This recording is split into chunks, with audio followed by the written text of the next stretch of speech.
Sabahınız xeyir olsun. Necə yatmışam. Yani yola çıkmasak, bir şey olmasa elə 12-1'e kadar yatarım. Ne geçirlerdi valla. Dünen kızlar Samiralar o kadar eğlenip ki. Maşallah maşallah o kadar eğlenipler. Bir otaqda kalıblar, kız neşesi dilləri. Oynayıblar, film izləyiblər. İndi görürük səs yoxdur. Gedirəm baxıram bax. Necə yatıblar, heç belə top partlasa xəbərləri olmayacaq.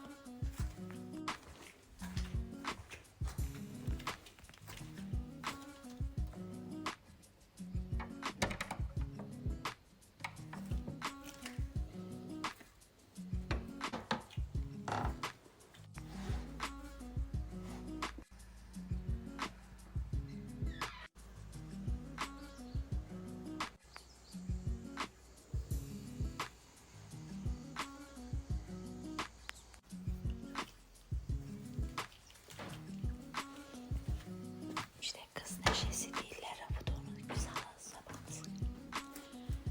Nece yoruldular, çok eğlendiler. Hiç eşitmiyorlar, hiç haberler yok dünyada.